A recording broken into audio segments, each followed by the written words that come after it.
তোমরা প্রত্যেকে দায়িত্বশীল, আর তোমাদের প্রত্যেকের দায়িত্বের ব্যাপারে জিজ্ঞেস করা হবে। চিৎকার করে বলেন ঠিক কিনা? এজন্য আমার ভোট আমি দেব, যাকে খুশি তাকে দেব এমনটা না, সৎ লোক দেখে দেব। ঠিক কিনা?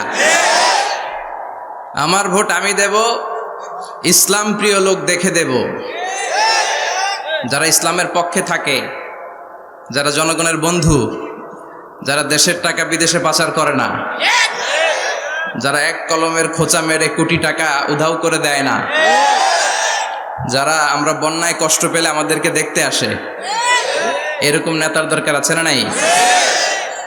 আবার নেতা ভুল করলেও নেতাকে শুধরে দিতে হয়। ঠিক কি না? ইমাম সাহেব যদি মসজিদে নামাজ পড়াতে যে ভুল করে, পিছন থেকে শুধরে দিতে হয় না? ইমাম সাহেব নামাজ শুরু করেছেন, ওয়াদ্দুহা ওয়াল্লাইলি ইযা সাজা মা ওয়াদ্দাআকা রাব্বুকা ওয়া মা ক্বালা, এরপরে ভুলে গেছে, আর বের হয় না। এরকম হয় না? বিষ্ণু ঈসা ইসলামেরও হতো, সাহাবাদেরও হতো, ভুলে গিয়েছে, বের হয় না, তখন পেছন থেকে শুধরে দিতে হয়। তবে আগে সুযোগ দিবেন, তাকে আপনি চান্স দিবেন, তিনি আবার রিপিট করবে, রিপিট করে সূরাটাকে বের করে আনতে পারে কিনা ট্রাই করবে। 2-3 বার ট্রাই করার পরেও যদি না পারে, পিছন থেকে ঠিক করে দেওয়ার দরকার আছে না নাই? কিন্তু অনেকে আবার পিছনে উৎ পেতে বসে থাকে যে ইমাম ভুল করে কোন জায়গায়। তারাবির নামাজে আমাদের দেশে এই ঝামেলা আছে না নাই? এক হাফেজ সাহেব নামাজ পড়ে, আর এক হাফেজ সাহেব পিছন থেকে কোথায় ভুল হয় একটু দেখি।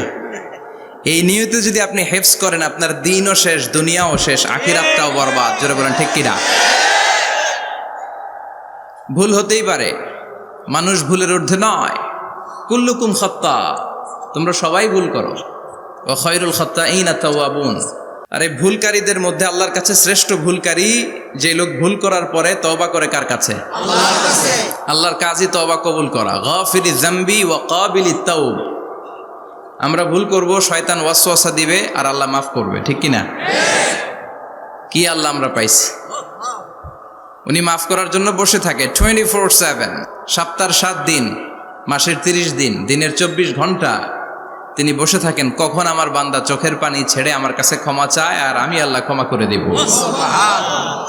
শয়তান আল্লাহকে চ্যালেঞ্জ দিয়েছিল, আল্লাহ আপনি তো জান্নাতে ঢোকাতে পারবেন না, এতগুলো জান্নাত কেন বানালেন? জাহান্নাম আরো বেশি হলে ভালো হতো। আল্লাহ বললেন কেন?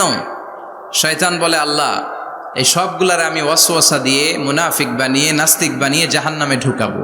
আমি চ্যালেঞ্জ দিলাম, ডান দিক থেকে ধোকা দেব, বা থেকে, সামনে থেকে, পেছন থেকে, নিচ থেকে, রগের শিরা উপশিরায় ঢুকে, মাজরাত দাম যেখান দিয়ে রক্ত চলাচল করে, ওখানে ঢুকেও আমি ধোকা দেব।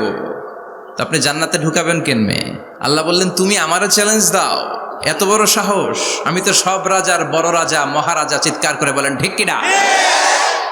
মহারাজার সাথে চ্যালেঞ্জ দেয়া যায় না। তুমি আমাকে চ্যালেঞ্জ দাও, ওকে ডান, আই টেক ইউর চ্যালেঞ্জ। আমিও তোমার চ্যালেঞ্জ নিলাম।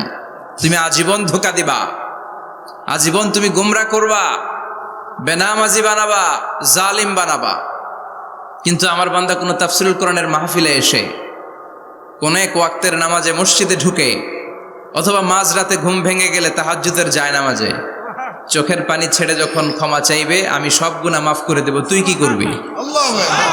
চিৎকার করে পড়েন আল্লাহু আকবার।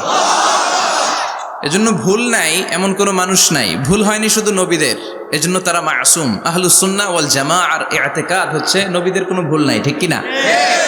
ছোটখাটো যে ব্যাপারগুলো ঘটেছিল সেগুলো আল্লাহ অবশিষ্ট থাকতে দেননি, সেগুলোকে আল্লাহ ঠিক করে দিয়েছেন। চিৎকার করে পড়েন সুবহানাল্লাহ।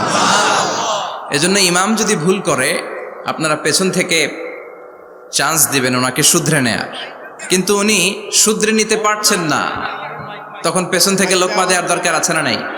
সমাজের নেতা তো আরো বড় নেতা। ঠিক কিনা? নেতা যত বড়, ভুল করার সম্ভাবনাও তত। এজন্য মসজিদের নেতাকে যেমনি আমরা শুধরে দিয়েছি, সমাজের নেতারাও ভুল করলে শুধরে দিতে হবে। চিল্লায় বলেন ঠিক কিনা? এজন্য আপনার এই আমানত যে কোনো জায়গায় ব্যবহার করা যাবে না, যাকে মন চায় তাকে ভোট দেওয়া যাবে না।